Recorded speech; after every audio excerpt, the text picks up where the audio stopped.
Olá, boa tarde a todos, sejam bem-vindos ao podcast Trajetória, um projeto desenvolvido pela Comissão da Jovem Advocacia Catarinense em parceria com a CAASC e agora sendo implementado pela subseção de Brusque através da Comissão da Jovem Advocacia.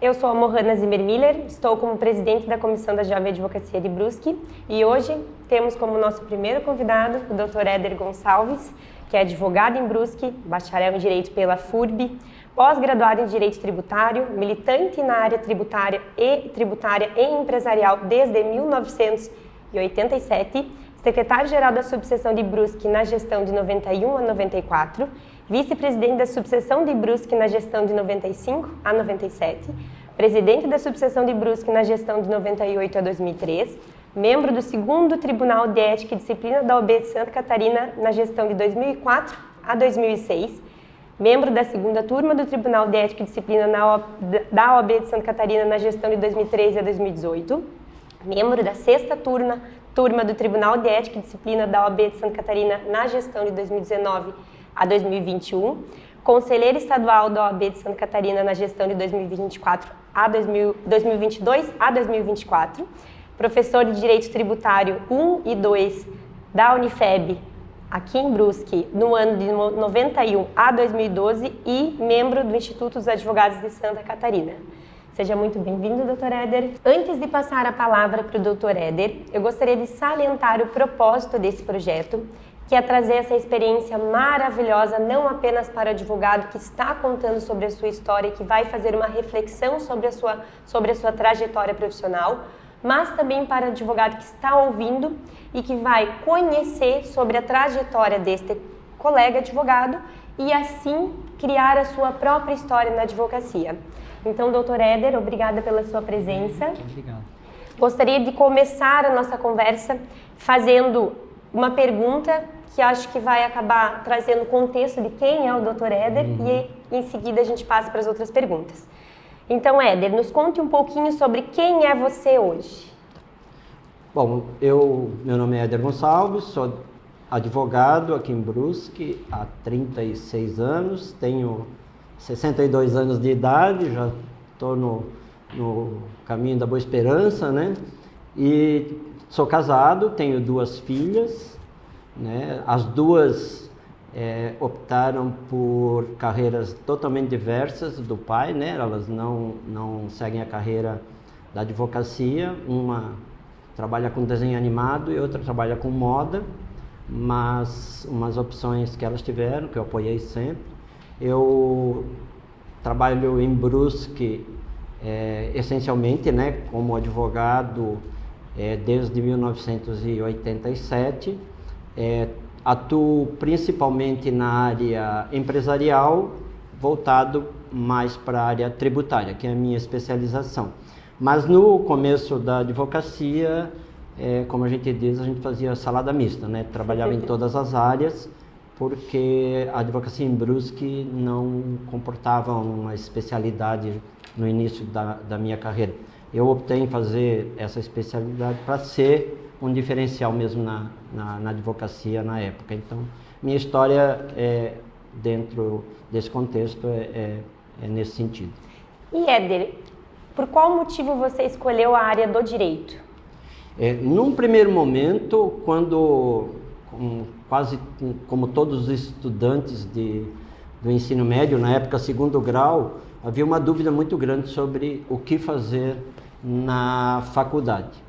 Num primeiro momento, eu realmente não tinha essa certeza, como muitos hoje têm, né, quando já saem do ensino médio sabendo que busca o direito. E eu fui me interessar pela área do direito quando eu estava trabalhando em escritório de contabilidade e tinha contato, né, com o departamento pessoal, departamento fiscal, e isso me despertou um interesse muito grande, não pela área contábil, né, que seria o normal acontecer, né, mas pela área jurídica, né, por causa da interpretação das leis e da questão, no meu entendimento, de ser mais útil para a sociedade em termos não só profissionais, mas pessoais e humanitários na área do direito. Aí optei, então, por seguir a carreira jurídica. E aí fiz o vestibular para a FURB e passei e comecei a estudar Direito na FURB. Que legal, Éder. Todos sabem que nós temos a necessidade de fazer a prova da ordem, né? Para poder, então, ser credenciados na OAB e advogar na sua plenitude. Na tua época, como foi a prova da ordem? A prova da ordem, na época que eu formei na faculdade, era muito interessante. Ela não tinha essa dificuldade que existe hoje. A prova hoje ela é bastante rigorosa, né? Ela traz uma seletividade muito grande. E a prova de ingresso para área de ingresso na OAB, na época, era feita na própria faculdade, sob duas formas. Uma prova escrita, né, de escolha múltipla, e a que aterrorizava todos os estudantes era uma prova oral.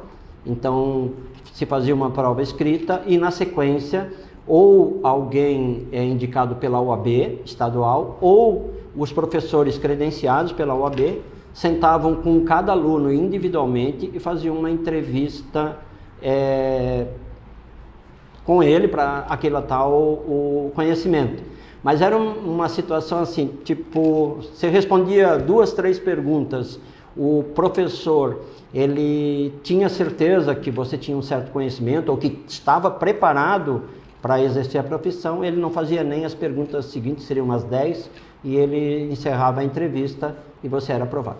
Mas a espera da prova oral, ela era terrível, assim, todo mundo tinha medo, né, de ser entrevistado em questões que na hora poderia dar um branco, alguma coisa assim. Então, as 3 perguntas que me fizeram, até de vez em quando eu consigo lembrar, porque foram muito marcantes, assim. O professor perguntou uma, eu respondi 2. Na terceira, ele perguntou quais eram as consequências da declaração de insolvência civil da pessoa. Eu lembro até hoje. Eu respondi, ele disse, olha, eu vejo que você realmente está preparado para ser advogado. Essa foi a prova da ordem. Bem diferente do que é agora. Muito interessante. Bom, então quando você foi aprovado, credenciado na OAB, pronto para a advocacia, quais que eram as expectativas daquele Éder, do jovem advogado Éder? Na verdade, quando eu comecei a advogar, havia uma dúvida muito grande, em primeiro, em escolher para que área eu poderia me direcionar. Como havia uma dificuldade muito grande e tinha que se atuar em todas as áreas, a expectativa era de fazer um trabalho no que aparecesse, mas ir me direcionando para a área empresarial. Porque eu teria, na sequência, né, que fazer uma opção. Eu advogaria para a empresa, no trabalhista, por exemplo, ou advogaria para os empregados, porque eu nunca aceitei misturar. Você advoga uma hora para um lado e outra hora para outro, eu tinha uma opção. Então, a minha expectativa era advogar mais voltado para a área empresarial e sem se despreocupar com o trabalho social.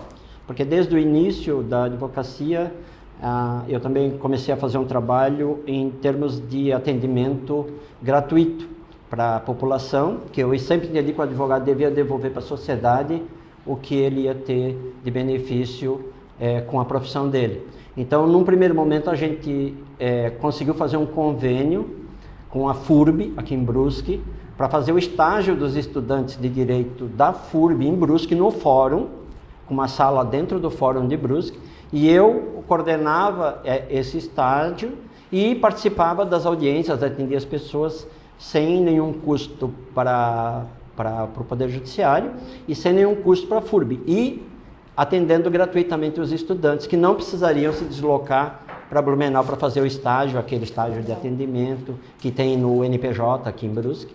Então, isso foi um trabalho que a gente começou a desenvolver e ali despertou ainda mais para mim a importância de, mesmo trabalhando na área empresarial, poder me dedicar um pouco à gratuidade da justiça, atender pessoas necessitadas. Então foi muito interessante. Mas assim, o norte meu era tentar me direcionar para a área empresarial. Nós temos na Jovem Advocacia um grande dilema de como iniciar, sozinho, em dupla, em grupo, com sociedade, sem sociedade. E eu acho que todos gostariam de saber como você iniciou, sozinho, em dupla, como que foi esse início? Na verdade, a advocacia, para mim, ela no início foi bem difícil, porque eu não tinha ninguém na família, fui o primeiro da família a formar em direito, a ser advogado. Não tinha um escritório que eu tinha convite ou mesmo apresentado currículo para trabalhar. Então eu decidi começar a carreira solo mesmo, comecei sozinho. E num primeiro momento até o escritório eu tinha em casa, né? Abri uma sala dentro da minha própria casa, até as coisas melhorarem, começarem a crescer, e aí eu abri o escritório, né, com sala comercial, e foi evoluindo. Hoje tem um escritório aqui no centro, né, que é uma casa, uma boa estrutura, mas eu comecei sozinho. A advocacia, assim, solo, ela é muito difícil. Né? Tipo, hoje a gente vê os estudantes saindo da faculdade já se reunindo, tentando fazer escritório, eu acredito que seja, não é que é fácil, porque a advocacia, para começar, ela é difícil para todo mundo, mas é um passo melhor do que a carreira solo. Sim. Porque a carreira solo, ela traz muitas dificuldades, né? Só que também tem a vantagem que o teu nome, ele vai fluindo, porque você trabalha sozinho, sempre é o teu nome, etc. Então, assim, ó, eu fui por necessidade mesmo. Né? Eu tinha um advogado que eu admirava, eu era fã dele, número 1. Eu chegava da faculdade às 11 horas da noite, descia do ônibus, né, que nós íamos para Blumenau, e não foram poucas as vezes que eu vi ele trabalhando no escritório dele nesse horário. Era o Dr. Euclides Cardial. Esse advogado me inspirava. Então e ele era um lobo solitário também, como se chama, né? Trabalhava sozinho. E algumas vezes até eu chegava, subia no escritório dele para cumprimentá-lo e conversar com ele, e até atrapalhar o trabalho dele. E ele me inspirou então também, mesmo com dificuldade. Ele dizia: é muito difícil, mas se você insistir, vai dar certo. E aí eu comecei sozinho. Que legal. É sempre bom ter esses ombros amigos, as referências que nos dão norte para construir a nossa caminhada. Né? Bom, então, com relação ao início, nós já tivemos, né, um norte, e eu acho que está muito ligada à situação também de você ter aquela paixão, né, de buscar o teu objetivo, se colocar no mercado de trabalho. Só que às vezes não se consegue manter essa paixão com o passar dos anos, pelas diversidades, dificuldades, enfim, todas as consequências também negativas que uma trajetória às vezes traz. O Éder, no início, quando tinha aquela paixão, ele se permaneceu após os 5 anos da mesma forma, fomentou mais, teve algum obstáculo que acabou diminuindo um pouco o objetivo dele relacionado a algo? Conta mais sobre após a Jovem Advocacia, nos próximos 5 anos em diante. Bom, no começo da advocacia, realmente a gente é entusiasmado, né? Eu tinha um professor, João de Borba, dava aula de Direito das Coisas, sempre dizia: você sempre tem que confiar no judiciário. E ele não falava na justiça, ele sempre falava no judiciário. E nos primeiros anos da advocacia a gente percebe que não é bem assim, né? Não é que tenha alguma coisa de errado, e deve ter mesmo, mas o judiciário é a maior decepção no início, porque, como hoje ainda ocorre, as questões no judiciário elas não andam, né? Ou quando andam muito lentamente. Isso, num primeiro momento, desanima um pouco. Mas o professor do João de Borba, na verdade, eu acho que ele não queria dizer confie no judiciário, confie no direito, né? E te entusiasma pelo direito. E eu sempre fui um entusiasta pelo direito. Eu gosto. Passados 5 anos, eu acho que aumentou a minha paixão pelo direito. Tanto é que eu sou apaixonado pelo direito até hoje, e não muito menos do que quando eu comecei, porque eu acredito que essa chama de gostar, de amar o direito, de adorar a profissão, ela permanece até hoje. Então, assim, ó, depois de 5 anos, com certeza, aumentou mais ainda, né? Porque a gente começa a se desenvolver, começa a aprender, começa a se relacionar com as pessoas, começa a ver os clientes satisfeitos, né? Às vezes não, mas a maioria das vezes, né, o cliente chega no teu escritório, mesmo aquele atendimento gratuito, né? Eu tive, vou abrir um parênteses, eu tive um caso que eu resolvi uma questão no estágio de um cidadão que foi lesado numa parceria rural, lá em Ribeirão do Ouro. e ele cedeu o terreno dele, uma pessoa muito pobre, para um cidadão plantar fumo, e o cidadão fez a colheita do fumo e não pagou. E ele veio nos procurar, a gente conseguiu resolver, conseguiu cobrar, e ele, quando recebeu o que ele tinha para receber, ele veio lá para pagar os honorários. Aí eu disse, não, faz parte do estágio, não vou pagar. Resumindo, uns meses depois ele apareceu na minha casa com um porquinho vivo para me dar de presente.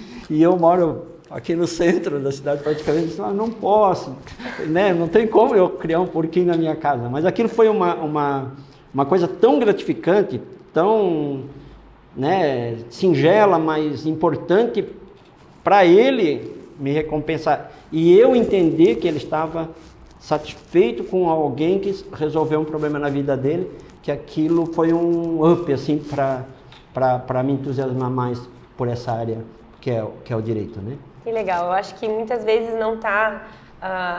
o retorno não está conectado à remuneração, né? Mas sim, perfeito. Sim, a forma que a pessoa demonstra satisfação pelo trabalho desenvolvido.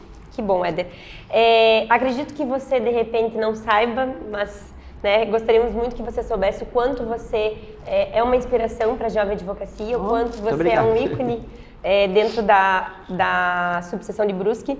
E por esse motivo, muitas pessoas com certeza devem ter a dúvida de será que o Éder ele teve uma virada de chave no momento profissional ou ele teve uma constante evolução diante do trabalho dele?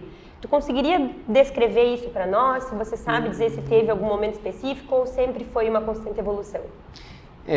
Assim, olha, foi uma evolução, né, com o tempo, porque quem atua no direito vai aprendendo o tempo todo, né? Então a gente vai evoluindo, vai se aperfeiçoando, vai conquistando confiança, né? Vai acumulando processos interessantes.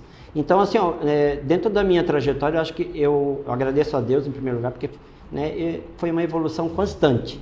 Mas teve para fins de conhecimento, de se tornar bastante conhecido, né, das pessoas, né, pararem na rua para te dar um abraço, cumprimentar pelo trabalho, na verdade nem foi na minha área, foi na Justiça Desportiva.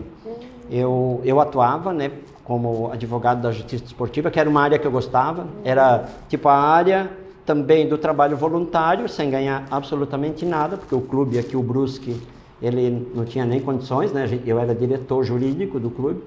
E em 1992 houve um problema seríssimo no Campeonato Estadual de Santa Catarina. O Brusque vinha numa ascendente, ia ser campeão da Copa Santa Catarina, que era a primeira fase, e a federação tirou 5 pontos do clube porque tinha um jogador que era um craque chamado Cláudio Freitas, um jogador genial que entrou e resolveu, né, o campeonato para nós. E a federação, numa atitude né, um pouco arbitrária, ela tirou esses pontos e assim, causou um problema no clube, né? Os jogadores já estavam desanimados. E aí eu fui chamado pelo presidente na época para ver o que dava para fazer. E eu comprei a briga com a federação. Eu tinha uma resolução que era um textozinho muito pequeno, tinha uma vírgula fora do lugar. Ela dava uma conotação diferente àquela resolução para inscrição, cada vírgula. E eu peguei aquela vírgula, entrei com um mandado de garantia, que é uma medida desportiva. Essa medida foi para o Superior Tribunal de Justiça Desportiva de Santa Catarina, da CBF. E o campeonato continuou, foi disputado, um time de Araranguá ficou campeão daquela Copa, e nós ganhamos o processo no Rio, e a federação teve que voltar tudo atrás e jogar de novo. Aquela Copa que já tinha sido decidida foi jogada pela primeira vez no Brasil, novamente um campeonato foi jogado 2 vezes. E nós ganhamos aquela Copa, ganhamos um ponto extra por causa daquela Copa, e na decisão do Campeonato Santa Catarina, depois, aquele um ponto extra, ele trouxe a decisão para Brusque e nós ficamos campeões estaduais. Isso foi, tipo assim, eu acho, na minha carreira profissional, o que me tornou muito conhecido. Eu vinha, né, evoluindo e tal, mas naquele ano Era entrevista em TV estadual, era entrevista para órgão de imprensa esportiva nacional, era o estádio, a gente entrava, o pessoal aplaudia, os jogadores fizeram uma homenagem, botaram uma placa lá com o nome. Então isso aí foi assim o ponto, né, diferenciado na minha carreira que me tornou mais conhecido. Mas por causa do esporte, né? Porque o esporte ele tem essa função às vezes, né? O próprio jogador se torna conhecido, então às vezes ocorre, isso foi inédito, né? Acontecer, isso eu acho que me tornou assim, pô, é o advogado do Brusque, é aquele do campeonato, né? Então esse foi o up que me tornou assim bem conhecido. Você comentou no início, Éder, que você desde o início teve o foco, né, em buscar se destacar na área empresarial, tributária. Isso já existia no Éder estudante ou você tinha uma conexão com outra área, mudou? Conta um pouquinho mais, porque a gente sabe que às vezes o jovem advogado faz essa transição de áreas por justamente se identificar com uma área na graduação e depois acabar encontrando uma área diferente na prática. Nos traz um pouco sobre o teu relato. Na verdade, durante os primeiros semestres da faculdade, a ideia era atuar no direito civil, como praticamente todos os estudantes, né? Poucos optavam pelo direito do trabalho especificamente, mas grande parte era direito civil, direito comum, penal, né? Alguns. Eu nunca gostei de direito penal. Estudar, maravilhoso, mas atuar na área penal eu não gosto, não tenho estômago para isso, a não ser, claro, para um cliente, um empresário, alguma coisa assim, aí a gente trabalha, né? Mas, e durante o desenvolvimento do curso, como a matéria tributária ela era no final do curso, praticamente no 9º semestre, então assim vinha nessa condição, eu vou trabalhar, voltar para o direito comercial, para o direito civil e depois vou tocar a carreira nesse sentido, né? Mas quando apareceu a matéria de direito tributário, eu achei tão complexa, tão louca, e o professor era um ex-fiscal da Receita Federal, um senhor bem de idade, e criou uma empatia. E essa empatia me fez gostar da área e também fazer uma pesquisa para ver como é que era as especialidades, se alguém atuava especificamente, e o advogado que mais atuava nessa área é justamente o meu ídolo, o Dr. Euclides Cardial. Então eu comecei a consultá-lo e a perguntar como é que era, se era difícil, e ele sempre me incentivou, disse, é complicado, é difícil, mas estuda que vai dar certo. Foi ali que eu decidi então buscar uma especialização na área, né? Por gostar da matéria mesmo. E pelo incentivo do colega. Exatamente. E pelo Dr. Cardial eram que bacana. Os mais antigos aí, ele já faleceu. Na minha opinião, foi, com respeito a todos, o maior advogado que já teve aqui em Brusque. Olha só. E na tua trajetória, Éder, profissional, você teve algum marco que você considere negativo, né? Um momento difícil que você enfrentou? Se você teve alguma experiência que gerou a ideia de desistir? Isso passou pela sua cabeça em algum momento na advocacia? Não, nunca. Desistir, jamais. Comprar briga, sim. Teve uma ocasião, bem no começo da advocacia, que, tipo assim, se fosse hoje, talvez eu agiria bem diferente. Mas eu fui numa audiência trabalhista, a primeira audiência que eu fiz para uma empresa, e estava um dia mais quente do que hoje. Era janeiro e era insuportável. E aí eu fui com uma camisa de manga, né, arrumada, sem paletó e sem gravata, porque era uma maluquice, né? Apesar de... E o juiz do trabalho da época, ele exigia que os advogados colocassem paletó e gravata na audiência. E a sala de espera nem ar-condicionado não tinha. Funcionava aqui no centro, onde era a antiga Rádio Araguaia.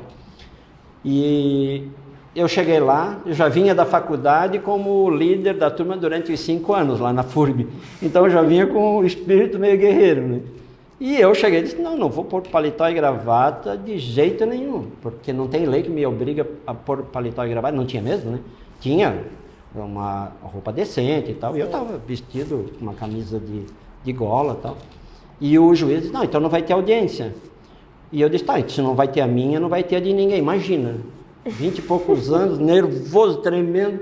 Se não vai ter a minha, não vai ter ninguém. A minha primeira.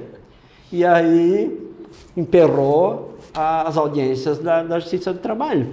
E aí aquela confusão, né? Todo mundo esperando, e o juiz irredutível e eu também irredutível. Não vou botar, não vou buscar. Aí o doutor Euclides, esse e mais uns advogados mais velhos, vieram falar comigo, Éder, por favor, aceita, a gente te empresta o paletó e a gravata e tal, e, para as audiências andar. Tá, bom, eu faço um acordo, eu ponho a gravata, mas o paletó eu não ponho, se ele aceitar, eu entro. Foram lá negociar com o juiz, e aí tá, e vai e tal. Ele aceitou. E aí eu fiz aquela audiência e tal. Marcou a segunda, que era a instrução. Lá estava eu de novo, sem gravata e sem paletó. Mas aí tinha um outro fato que eu não posso contar aqui, que aí ele deixou e ficou meu amigo depois. Esse foi assim um momento assim que, sim, né, se tivesse, cara, o que eu estou fazendo aqui, né? Eu vou embora. Mas eu pensei, não, eu vou enfrentar. E, né, eu era meio brabinho mesmo, né? Hoje eu não faria, né? Eu só ia dizer para ele. Hoje foi uma loucura. Então, assim, esse foi um momento bem difícil, porque eu achei que eu ia ficar marcado, né? E a Justiça do Trabalho, na época, era muito tendenciosa, né? Para o empregado. Como eu atuava para a empresa, eu achei que...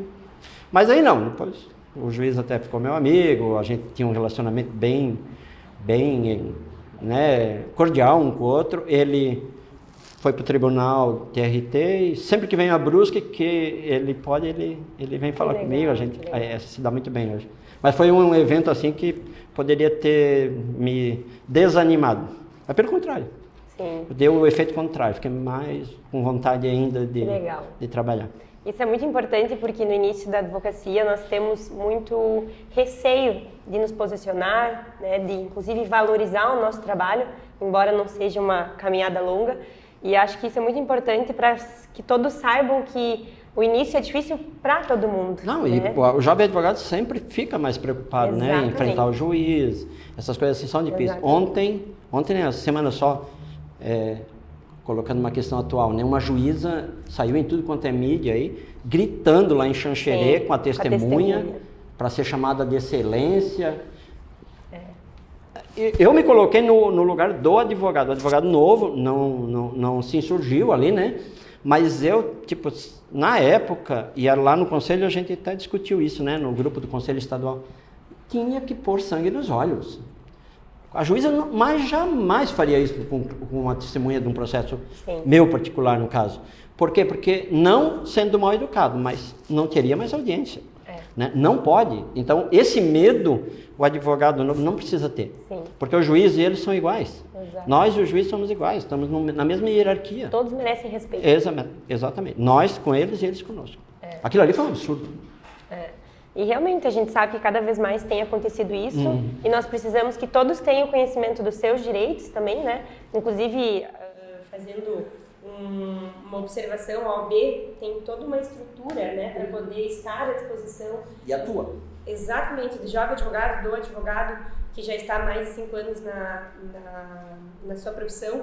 Então, na situação de se enfrentar diante de um cenário como esse, buscar a OAB para dar esse suporte, né? Prerrogativas. Que é muito importante saber que não se está sozinho no início da caminhada. E para nós ir já para a parte final, Éder, trouxemos aí um pouquinho da história, mas eu acho que já vai fazer grande diferença para os advogados. Sem dúvida, a tua história profissional me inspira, vai inspirar. Obrigado. Que todos possam construir as suas trajetórias com base na ética, no respeito, né? E nessa inspiração. E o Éder hoje, né, depois de todos esses anos de profissão como pessoa, como profissional, qual seria o teu conselho? Se hoje você pudesse dar um conselho para o jovem advogado que está iniciando a sua profissão, com todos os anseios, expectativas, qual seria ele? Não tenho medo. A advocacia é uma frase que se repete todo dia, até chata, né? Às vezes, né? A advocacia, o advogado é uma profissão de corajosos, não é uma profissão de covardes, né? E isso não tem aquela conotação de dizer que o advogado é medroso, etc. É justamente o contrário. Quer dizer o seguinte, olha, não tenha receio de advogar, porque você tem, em primeiro lugar, uma lei que te ampara. E apesar do Alexandre de Moraes entender diferente, a lei supera, né, qualquer outra coisa, né? A lei é soberana. E nós temos um estatuto que regula a nossa profissão e que nos dá garantias do exercício da profissão e que nos traz muitas prerrogativas para poder exercer com dignidade essa profissão. E essas garantias, elas não servem só para o advogado, porque a garantia do advogado exercer a profissão e ter as suas prerrogativas observadas por qualquer autoridade, não interessa se é um ministro, ou se é um juiz, ou se é um delegado, ou qualquer outra pessoa, ela é uma garantia do direito do cidadão que o advogado está defendendo. Então, quando se desrespeita as prerrogativas do advogado, está se desrespeitando o direito das pessoas. E isso é inadmissível. Então, mesmo com receio, às vezes, né, de desagradar o juiz, não tenham medo, né? Trabalhem com dignidade, com independência, com coragem e, principalmente, estudem, né? Porque o advogado, de vez em quando, os clientes perguntam, mas o senhor lê esses livros ainda? Diz, eu não gosto muito de ler na internet, então eu continuo lendo com o livro físico, mas tanto na internet como físico tem que continuar se aperfeiçoando. Porque o aperfeiçoamento é que traz, né, o sucesso para a carreira. Então, assim, coragem, determinação e estudo. Bom, muito obrigada, Éder. Nossa, é uma aula poder lhe ouvir. Obrigado, gente. Eu é que agradeço a oportunidade. Imagina. Aqui. E a gente agradece também na confiança que você nos depositou, pois é o primeiro episódio do podcast na subseção de Brusque. Que responsabilidade. Então, foi muito importante nós termos uma pessoa como você para esse primeiro momento, pois sem dúvida você é um marco para a OAB de Brusque. Muito obrigado, gente. Muito obrigado mesmo. Parabéns pela iniciativa da comissão do Jovem Advogado. Eu espero que isso seja um sucesso e um exemplo para todas as outras subseções, para que eles desenvolvam trabalhos como vocês têm desenvolvido. Vocês estão de parabéns. Isso eu mencionei lá no conselho na última sessão, que a Jovem Advocacia de Brusque é um exemplo. Que bom, ficamos felizes. Ficamos muito felizes. Então, pessoal, muito obrigada pela oitiva de vocês. Que possamos nos encontrar no próximo episódio do podcast. Esse episódio encerramos com o Dr. Éder. Agradecemos a presença, agradecemos toda a comissão, a diretoria e principalmente aos ouvintes. Muito obrigado.